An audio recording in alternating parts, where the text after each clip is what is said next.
This is a podcast from Duncan Cartlidge Online, the online resource for all construction professionals that's available 24/7. Don't forget, subscribe at the place you usually get your podcasts so as not to miss a thing. Hello again and welcome to another podcast from Duncan Cartlidge Online. As usual, Barney, my red Labrador, is here to give his stamp of approval. In this episode, we'll start by continuing to look at JCT 16 and contract administration with a look at claims for loss and expense. We will then go on to discuss modern methods of construction, or MMC, and why in some countries this approach to house building is proving successful. Japan, for example, is turning out 140,000 homes a year, and in Sweden, 40% of homes are built using MMC, whereas in the UK, MMC levels in housing are low. Is it? And I apologise in advance for the lack of PC here. The Englishman's home is his castle syndrome.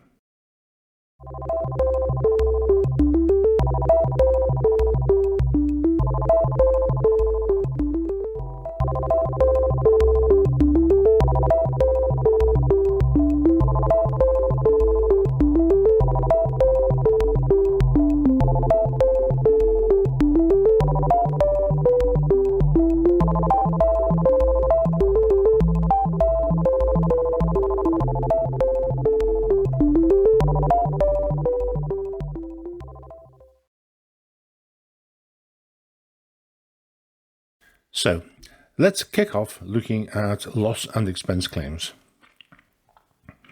In a previous podcast, we discussed extensions of time and the widespread belief amongst some contractors and subcontractors that an extension of time gives an automatic right to a claim for loss and expense.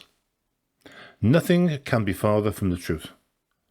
The purpose of issuing an extension of time is simply to avoid a situation where a contractor or subcontractor has to pay LADs or liquidated and ascertained damages when the progress of the works has been disrupted by a relevant event as stated in JCT 16 clause 2.29. Incidentally, one thing I forgot to mention in the previous discussion on extensions of time is that following practical completion, the contract administrator may review all extensions of time and adjust the overall completion date if reasonable. I'm sure that we're all aware that to win a job based on competitive single-stage tendering, it's necessary to bid low, as generally bottom-line capital costs are successful. It is therefore common practice, when work is scarce, to pare on costs and profit margins to the bone, because, as sure as night follows day, contractors know there will be opportunities during the site works to try to recover costs through claims for loss and expense. It's been found the most common origins of claims are the late issue of instructions and materials and variations. It is my experience many contractors are disorganised when it comes to the formulation of claims. A contractor knows they have lost money, but is unable to pinpoint why and where the loss occurred. A large bundle of paperwork is placed on the client's desk with the statement, "The answer is in there somewhere." The main ingredient for a successful claim is records, and many claims fail through inadequate documentation. Some contractors may try to use a claim to recoup costs or profit due to unrealistic pricing in the first instance, as discussed previously. In addition, claims are not meant to cover inadequacies in underestimating the difficulty, that's to say the level of risk of the project, poor management, and poor financial control, and claims based on these factors should be identified and disallowed. Importantly, claims should be initiated by the contractor as early as possible in the process to allow the impact of any potential claim to be mitigated, as well as ensuring that accurate records can be kept. Successful claims should relate directly to the contract and be backed up with documentation.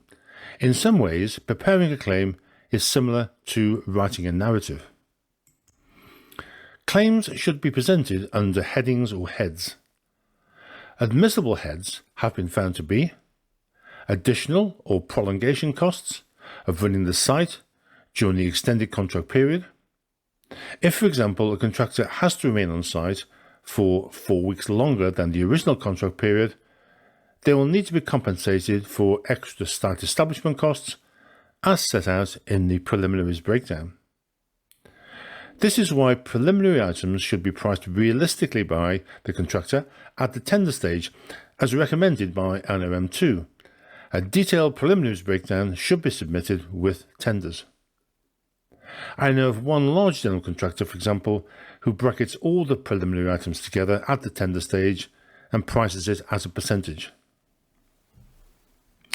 Another commonly used heading is disruption, where there is no delay but additional costs due to uneconomic working of labour or use of plant, and loss of production have been encountered. If uneconomic working is apparent, a contractor is allowed to recover extra costs incurred by the disruptive effects of the instructions, but not necessarily based on the original pricing, but the situation before the disruption compared with the actual costs incurred during disruption with reference to the programs. Fluctuation costs are also admissible for contracts that contain this provision. Other heads of claims that are often included are for head office overheads and loss of profit.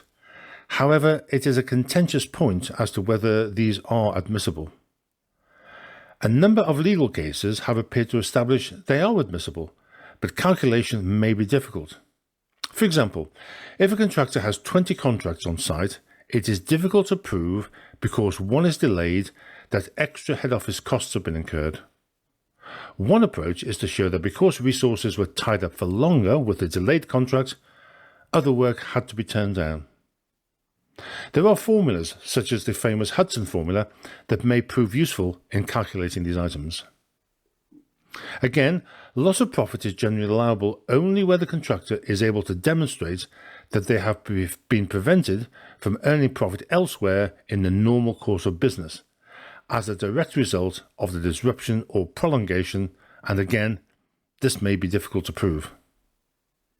Therefore, to finish, for a claim to be successful, I can't emphasize enough the need to keep accurate records and present the claim under clearly defined heads. Once a claim has been agreed, it can be included in the monthly valuation, although retention is not held on this amount. Now let's turn to looking at modern methods of construction, or MMC.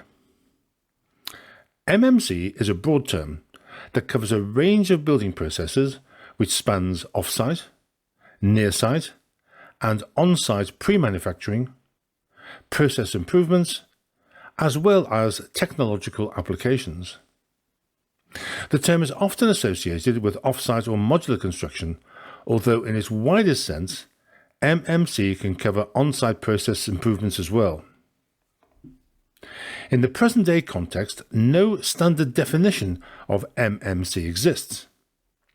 In their 2018 publication, Modern Methods of Construction, Who's Doing What?, the National House Building Council states within the introduction that modern methods of construction is a wide term embracing a range of off-site manufacturing and on-site techniques that provide alternatives to traditional house building. MMC ranges from whole homes being constructed from factory-built volumetric modules through to the use of innovative techniques for laying concrete blockwork on site. I can remember in late 1968 seeing pictures of the Ronan Point tower block in London's East End with the side blown out by an early hours gas explosion. Ronan Point was typical of high-rise blocks built from a system-built process known as large panel system during the 1950s and 1960s. Following Ronan Point, the public lost confidence in system building not just because of this incident, but also the poor reputation for build quality that many projects had, including major condensation problems. Despite some interesting developments in system building by the Peabody Trust Housing Association, it was not until recently when the same pressures as were present in the 1960s, namely to provide housing quickly, led to a renewed interest in off-site construction. MMC is a central plank of the UK government's construction playbook and the Building Back Better initiative, and has been strongly backed by CBI.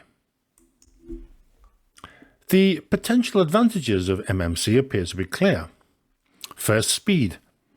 A study by Bristol City Council compared modular with traditionally constructed housing, concluded the time required for substructures and fitting out were about the same.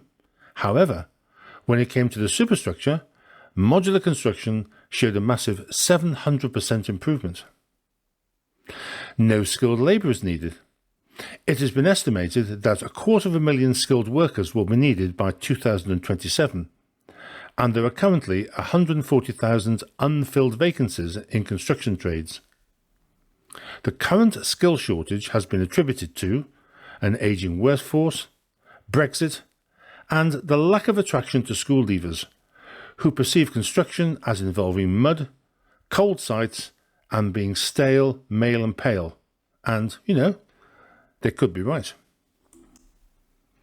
It has been suggested that a move away from a labour-intensive model to one that engages more with digital technologies could help convince Generation Z or Zoomers that construction could offer a worthwhile and rewarding career. Other advantages of MMC include factory conditions as opposed to working on site can deliver efficiencies and higher quality. Health and safety.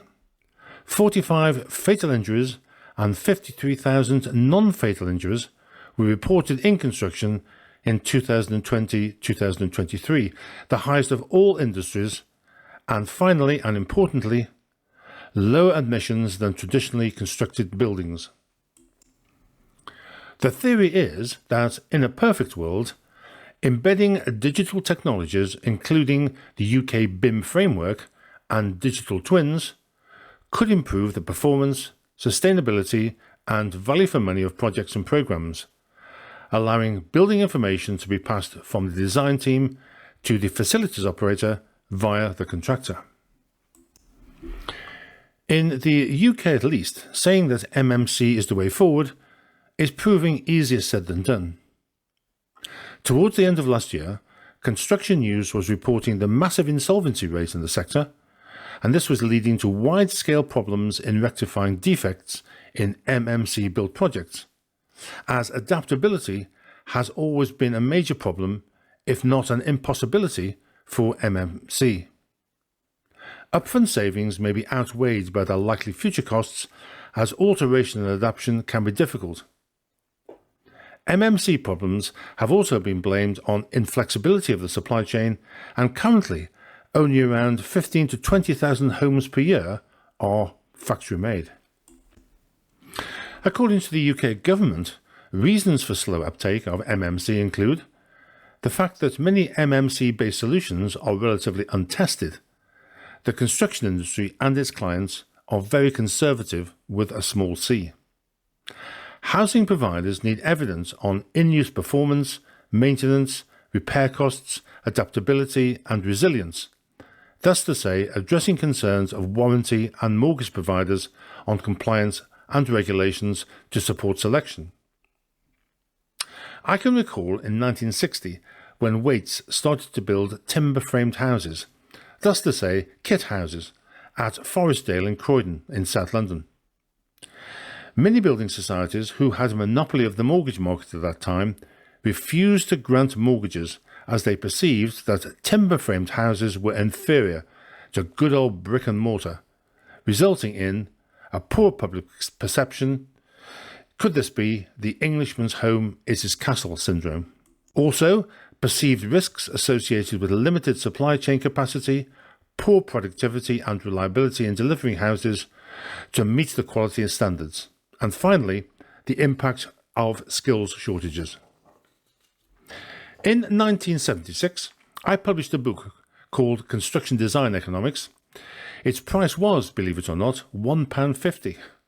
And in one of the chapters, I discussed the virtues of the Finch-Hampstead project in Berkshire. This was an innovative housing development that adopted system building techniques and included, surprisingly, a partly fabricated substructure. The conclusion then is, as the same as it is now, that to be financially feasible, there needed to be strong demand and builders have to become familiar with new forms of construction. Fast forward to 2020 and the Finch-Hampstead project was demolished as the original houses were found to have many defects and suffer from poor insulation. Is it me, or does there seem to be a recurring theme here? So what does the future hold for MSC? Currently, only 8% of houses in the UK are built using MSC. I have to say that it looks uncertain, at least in the housing sector. There was news this week that the government's MMC strategy was widely criticised as being not fit for purpose, and last year was the poorest for some time, with only 173,000 housing starts in all forms of construction.